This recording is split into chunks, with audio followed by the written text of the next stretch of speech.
왜 이런 일이 일어나는 것일까요? 오늘 저는 베레스 우사 플러스 오벳 에돔이라는 제목으로 이 의문을 함께 풀어보고자 합니다. 그래서 모든 믿음의 자녀들이 베레스 우사 하시고 오벳 에돔의 집안처럼 하늘의 복으로 다시 한번 충만히 임하시는 그런 우리 믿음의 가정들 되시기를 주님의 이름으로 축복을 드립니다. 첫 번째 우리는 하나님은 왜 베레스 우사 하셨나 하는 질문을 먼저 던져봅시다. 어찌 보면 이 우사라는 사람은 하나님의 계를 옮기는 그런 귀한 직분을 감당했습니다. 특별히 그는 레위 족속 사람이었고 또 그의 할아버지 아비나답은 20년 동안을 하나님의 계를 잘 보관해왔던 그런 충성스러운 하나님의 종이었습니다. 그래서 우리가 레위 족속하게 되면 여러분 죄로 치면 직분자 집안이라는 뜻이에요. 특별히 고아 자손 정도 되면 고아 자손은요 하나님의 성물을 보관하거나 만지는 사람이 고아 자손이 제사장 다음 서열입니다. 교회로 보면 장로 집안이에요.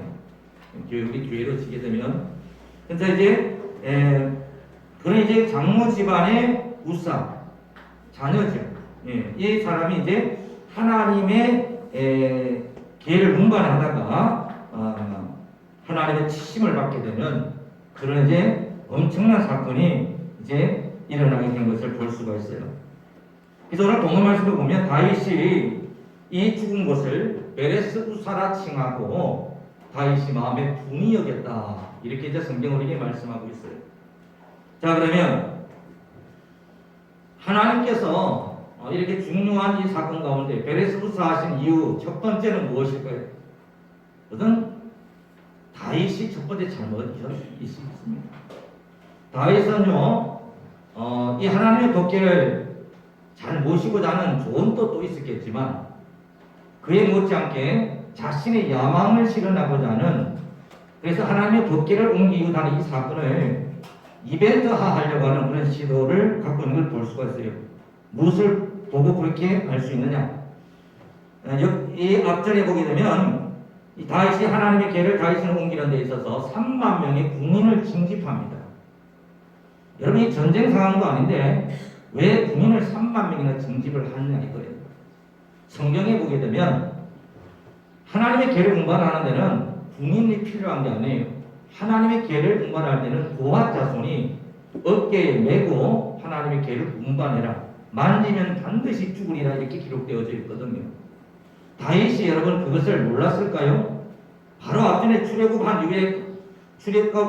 이후에 이스라엘 백성들은 언제나 이 고아 자손들이 하나님의 계를 어깨에 메고 그렇게 이제 항상 이동을 했었어요. 얼마 지나지 않은 사건이거든요. 그럼에도 불구하고 다윗은 오늘 말씀해 보니까 3만 명이라고 하는 그런 군인을 징집해가지고 대규모 지금 국가 이벤트화 시키고 있는 거예요. 여기서 우리는 여러분 하나님께서 이 다윗의 좋은 의도는 아시겠지만 다윗이 정말 하나님의 말씀을 온전히 하나님의 방법으로 운송하려고 하지 아니하고 자신의 목적과 자신의 의도를 가지고 이 행사를 주도했다고 하는 것을 우리는 알 수가 있는 것이에요. 그래서 다윗은 어떤 면에서 보면 하나님의 말씀을 운반하는 그 중요한 일을 함에 있어서 사람들의 인기에 영합하는 그러한 목적을 보이고 있어요. 자신의 목적을 이루기 위한 수단으로 말씀을 이용하고 있는 그 다윗의 모습을 볼 수가 있는 것입니다. 그래서 하나님께서 베레스 우사하신 이 첫 번째 이유는 뭐냐면 다윗이 하나님의 말씀을 자신의 목적을 이루기 위한 수단으로 이용했기 때문에 그래서 하나님께서는 이 베레스 우사하셨다 이렇게 볼 수가 있는 것이죠. 그래서 이 다윗은 나중에 분이 여겼다는 이 말에서 우리는 다윗이 정말 이 사실을 회개했다는 사실을 알 수가 있어요. 다윗은 이 사실을 분하게 여겼다. 그래서 이 다윗은 깨달은 것 같아요. 하나님께서 우사를 치신 것은 사실은 나를 치신 것이다. 이것을 이 다윗은 깨닫고 그것을 분하게 여기고 그 자리에서 하나님의 길을 옮기는 것을 포기하고 돌아가고 있는 것을 볼 수가 있습니다. 사랑하는 여러분, 우리는 이 베레스 우사라는 이 사건을 통하여서 우리는 우리들의 얕은 깨, 바르지 못한 방법, 성경적이지 못하고 세속적인 방법, 스스로 만든 이런 우사라는 우상을 우리 먼저 베레스란 말은 뭐죠? 치워버린다는 뜻입니다. 하나님이 능력으로 친다는 얘기예요. 그래서 우리가 다 치워버려야 됩니다. 이것이 되어지지 않은 상태에서 우리가 어떤 축복을 받는다, 어떤 우리가 하나님의 큰 능력, 이건 있을 수가 없는 거예요.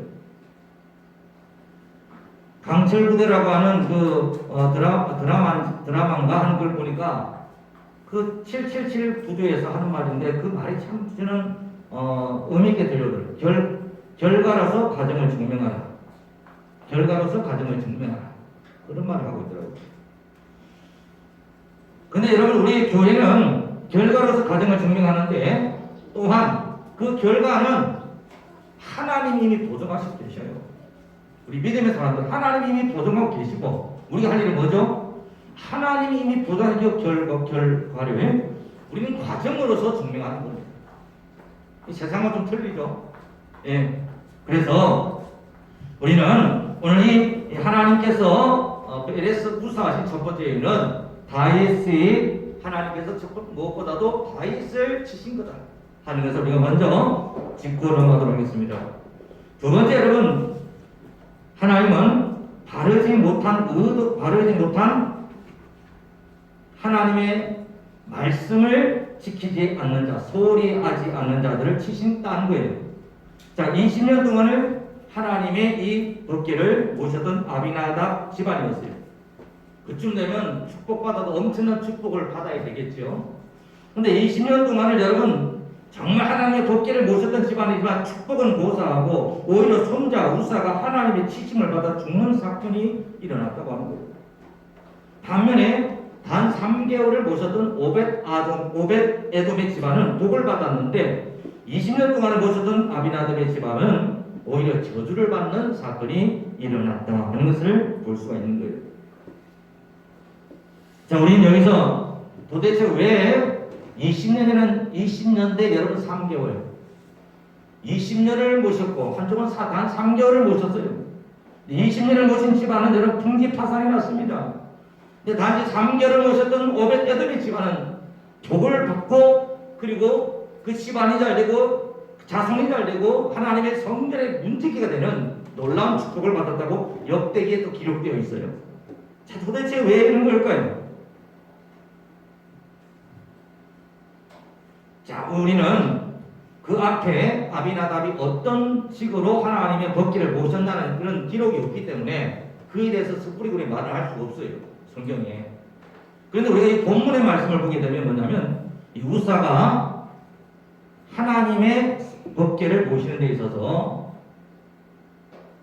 하나님의 법궤가 떨어지려 했을 때 그 법궤를 손으로 잡았기 때문에 죽었다. 성경 그렇게 말씀하고 있거든요. 자, 그렇다면 우리는 우사가 하나님의 법궤를 옮기는 이 과정에서 그래도 고아 자손 출신이면 어떤 식으로 하나님의 법궤를 옮겨야 되는 것에 대해서는 분명히 알고 있었을 거예요. 고아 자손만이 성물을 이렇게 옮길 수가 있거든요.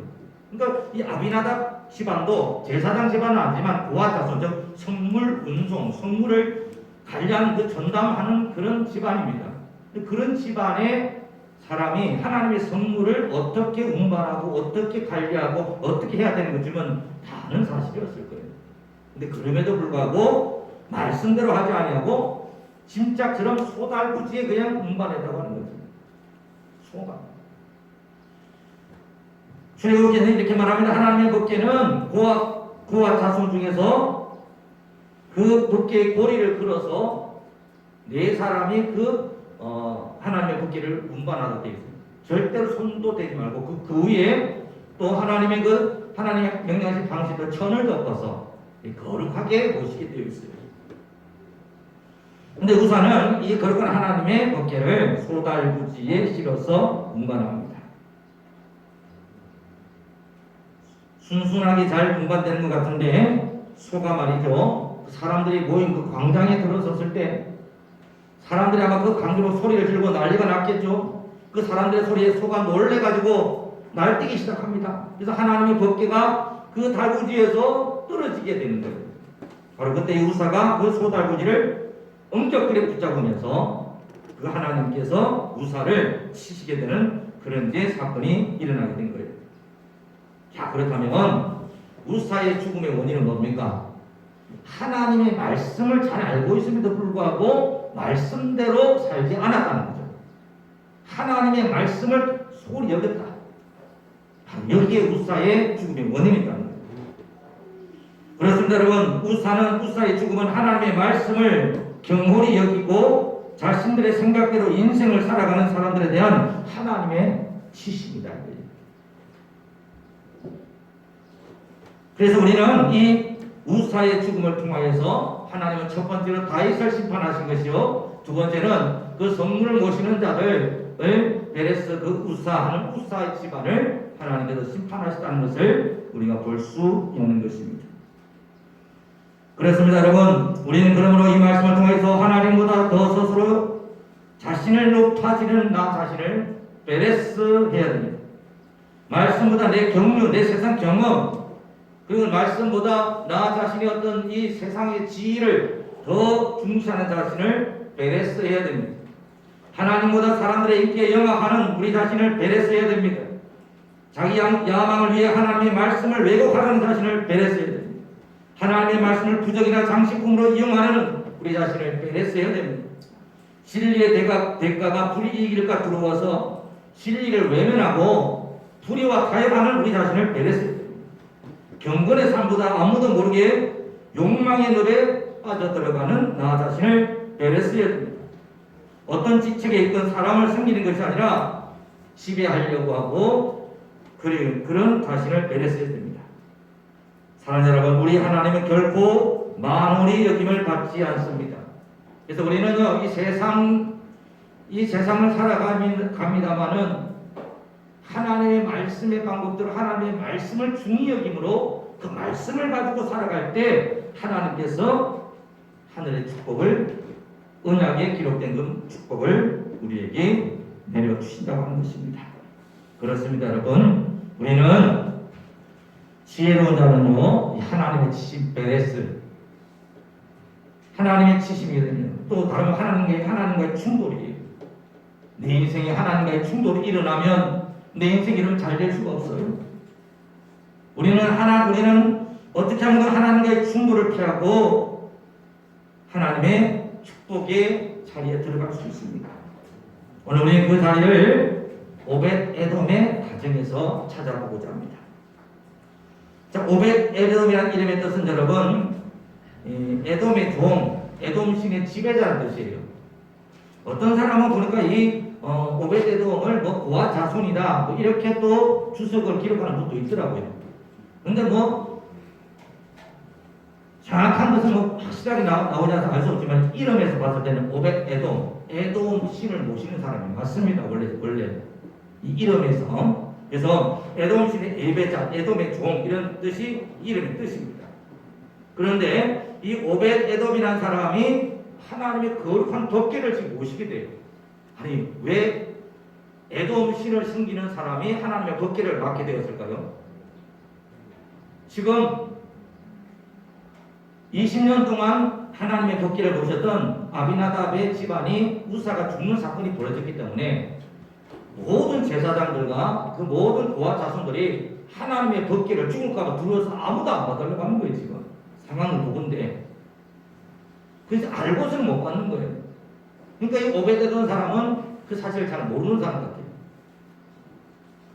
그래서 이 사람은 그래도 이 좋은 것이라고 하니까 이 사람이 아마도 또 좋은 것인지 또는 또 무서운 것인지 알았는지 모르겠지만은 어쨌든 성경에 보게 되면 이 오벳 에돔의 집안에 하나님의 법궤가 모셔드려지게 되는 것을 볼 수가 있어요. 그래서 오벳에돔이 사는 이 곳도 사실은 이 우사가 죽은 그 근방이라고 해요. 근방에 있는 사람들 중에서 아주 급하게 수소문해서 오벳에돔이라고 하는 사람의 집에 이것이 모셔지게 된 것입니다. 그래서 그 기간이 3개월 동안이었는데 3개월 동안에 여러분 성경에 보니까 우리에게 말씀하신 건 뭐라고 이렇게 말씀하고 계시죠. 여호와의 계가 11절 받은 사람 오벳에돔의 집에 석 달을 있었는데 여호와께서 오벳에돔과 그의 온 집에 복을 주시니라 이렇게 되고 있어요. 이 오벳에돔이 어떤 축복을 받았을까? 역대상에 기록되어 있어요. 역대상에 보게 되면 역대상 26장에 보게 되면 그 성전 움직이를 맡은 자들이 명단에 기록되어 있는데 그 중에도 특별히 오벳에돔과 그의 아들들에 대해서 기록을 상세히 하고 있습니다. 하나님께서 이 가정에 어떤 복을 내셨나요? 첫 번째 자손이 번성하는 복을 받았어요. 오벳에돔에게서 난 자가 62명이며 26장 8절 말씀에 자손이 62명이 나왔다는 거예요. 두 번째 자손들 중에서 큰 인물이 나왔습니다. 그 아들 스미야도 두 아들을 낳았으나 저희의 족속을 다스린 자의 큰 용사라. 오벳에돔의 자손이 큰 용사가 나왔다는 거예요. 지도자가 배출되어졌다는 말이죠. 세 번째는요, 이 자손들이 모두 능력 있는 유능한 사람들이 나왔어요. 8절 이는 다 오벳에돔의 자손이라 저희와 그 아들과 그 형제들은 다 능력이 있어 그 직무를 잘하는 자니 이렇게 되어있어요. 이 자녀들이 전부 능력이 있고 똑똑하고 똘망똘망하고 어떤 일을 맡기든 다 잘했다고 하는 것을 볼 수가 있어요. 이와 같이 오벳에돔은 하나님께로부터 자손의 복을 받았을 뿐 아니라 집안이 두루 형통하고 번성하는 복을 받았습니다. 역대상 13장에도 보게 되면 이렇게 말하고 있어요. 하나님의 계가 오벳에돔의 집에서 그 건속과 함께 석 달을 있으니라. 여호와께서 오벳에돔의 집과 그 모든 소유에 복을 내리셨도다. 이렇게 되어 있어요. 자, 여러분, 이 오벳에돔의 이 복은 어떤 면에서 보게 되면 저는 그렇게 생각해요. 이 오벳에돔은 사실은 믿지 않은 사람이에요. 하나님을 잘 모르는 사람이었던 건 맞아요. 다른 신을 믿는 사람이었을 겁니다. 근데 이 오벳에돔이 하나님의 법궤를 맞아들여서 석 달 동안 그가 모셨는데 어떻게 모셨는지는 알 수 없지만 결과로 봤을 때 결과라서 가정을 입증한다는 그 논리에 의해서 봤을 때 오벳에돔의 집안은 이 석 달 동안 하나님의 법궤를 정말 성심성의껏 모셨다는 것을 우리는 그 가정을 유추해 볼 수가 있는 거죠. 그래서 여러분 그렇다면 우리는 이런 거예요. 제가 볼 때 지금 요즘 우리 교회에서 말씀 대언 선포를 하고 있잖아요. 예를 들어서 우리가 권속들은 이 말씀 대언 선포를 시간에 잘 안 하는데 어떤 교회에서 이렇게 제가 그 교회에서 이렇게 보게 되면 그 간증들 하는 거 보니까 참 교회에 나와가지고 예수를 믿은 사람들인데 이 사람들은 그냥 교회에서 시키고 뭘 모르지요. 모르니까 그냥 말씀 시킨 대로 매일매일 선포하고 이제 그 교회에서는 그 말씀을 선포한 것을 그대로 녹음을 해가지고 카톡에 올리게 돼 있어요. 원래 카톡에 다 올립니다. 근데 이 사람은 보니까 막 이 카톡에다가요 이 3분짜리를 막 10개, 20개씩 올리는 거예요. 그러면 하루에 말씀을 얼마나 많이 선포하는 거예요. 근데 이 사람은 아무것도 모르는 입장에서 그렇게 하나님의 말씀을 맡은 자로서 그가 선포하고 선포하겠다는 거예요. 간절한 마음으로 선포했대요. 집안에 병등자가 있었는데 그 병든 그 자기 남편인데 일하다 갑자기 허리를 다쳐가지고 식물인간 판정을 받았다는 거예요. 그래서 정말 그 말씀을 선포할 때에 치유의 말씀, 회복의 말씀을 중점적으로 그가 매일매일 그렇게 선포하면서 하나님이 하십니다. 하나님이 하시면 됩니다. 하나님이 역사하십니다. 나는 그런 말씀을 붙잡고 그가 선포하기 시작했는데 꼼짝도 못하는 사람이 어느 날 휠체어를 타기 시작하고 그러나 또 움직이기 시작하고 그런 놀라운 치유와 회복의 역사가 일어나더라고 하는 거예요. 여러분 이게 오벳에돔 아닙니까? 왜 하나님께서 여러분 고아세 자손 아비나답의 자손 20년 동안 하나님의 말씀을 못 주고 하나님을 믿었던 그 사람의 집안에는 복을 내려주시지 아니하시고 단 3개월 동안 하나님의 말씀을 보셨던 그런 오벳에돔, 이방신을 숭배했던 이 오벳에돔에게 하나님께서 축복을 내리신 것일까요? 우리는 여기서 정말 순수하게 하나님의 말씀을 모시고 그대로 믿고 구하고 믿고 선포하는 자에게는 하나님께서 언약의 복을 반드시 내려 주신다는 것을 우리는 볼 수가 있는 거예요. 그렇습니다, 여러분. 오늘날 우리 교회 강단은 교회 어떤 행사들이나 뭐 교단 행사들 봐도 목적을 잃어버린 건 많아요. 단순히 헌금을 거두기 위해서, 행사를 위해서 하는 경우가 얼마나 많아요. 이건 하나님이 배려서 하십니다. 정말 하나님께서 정말 우리가 하나님의 방법으로 하나님의 목적을 위해서 우리가 모든 것을 우리가 해야 되는데, 다윗처럼 자신의 목적, 자신의 어떤 이익을 위해서 하나님의 이런 말씀을 운용하게 되면 하나님 반드시 배려서 하시는 거예요. 우리는 오늘 이 오벳에돔이 복을 받았던 이 귀한 것을 보시면서 우리가 뒤에 보게 되면 다윗이 또 복을 받는 걸, 오벳에돔의 집이 잘 되고 복 받는 말을 다윗이 와인이 듣습니다. 그래서 다윗이 깨달았죠. 그동안 말씀을 공부했을 거예요. 회개를 했을 것입니다. 아, 내가 정말 나 자신을 이 사건은 베레스로 나를 치신 것이다. 그렇게 이 다윗이 깨닫고 그 다음에 어떻게 합니까? 하나님의 말씀대로 호와 자손을 불러서 제사장들이 이 하나님의 도끼를 메고 6발짝으로 걸어가면 하나님께 송아지로 제사를 드리는 극진의 운송을 하는 거예요. 완전히 하나님 중심으로, 하나님이 말씀하신 방법으로 하나님의 법궤를 옮기기 시작했습니다. 그랬더니 아무런 일도 일어나지 아니하고 하나님의 법궤가 잘 운송이 되어집니다. 다윗이 얼마나 기뻤던지 그 자리에서 춤을 덩신덩 췄는데 바지가 내려갈 정도로 춤을 췄다고 되어 있습니다. 사랑 여러분, 다윗처럼 기쁨의 춤을 출 수 있는 저와 여러분들의 가정들이 되시기를 주님으로 축복합니다. 다윗처럼 여러분, 하나님이 우리의 잘못 때문에 베레스 하셨지만 그러나 이 베레스를 우리가 정말 하나님의 은총의 끼로 받아들이고 우리가 이것을 잘 받아들이게 되면 하나님께서 우리에게 블레스 오벳 에돔으로 우리에게 갚아 주실 줄 믿으시기를 주님의 이름으로 축복합니다. 자, 이제 이 설교의 첫 번째 질문으로 되돌아가 봅시다. 왜 신앙생활 한지 오래되었음에도 불구하고 내 삶과 내 가정을 축복받지 못하고 있을까요? 그 해답의 답은 이미 여러분이 얻었을지라 믿습니다. 다윗처럼 하나님의 방법대로 살지 못했던 우리 자신을 베레스 우사하고 그래 할 때 우리는 다윗처럼 춤을 추게 될 것입니다. 오벳에돔처럼 집과 그 모든 소유의 복이 될 것이요 자손들에게 축복이 내릴 것입니다. 하나님 나라에 움직여야 되는 놀라운 축복을 우리가 얻게 될 것입니다. 결과는 이미 하나님께서 언약으로 보증하셨어요. 우리는 뭐만 하면 가정을 살아가자. 무엇으로? 하나님의 말씀으로. 결과는 하나님이 이미 보증하셨어요. 예수 그리스도의 십자가와 부활로서 우리에게 이미 증명하셨어요. 이제 우리에게 남은 것은 가정으로서, 내 삶으로 이것을 끝까지 우리가 지켜 나가는 겁니다. 그럴 때 하나님께서 우리에게 주셨던 이 놀라운 오벳에돔의 축복이 저와 여러분들과 우리 교회에 충만히 임하시게 될 줄로 간절히 축복을 드립니다. 기도드리겠습니다.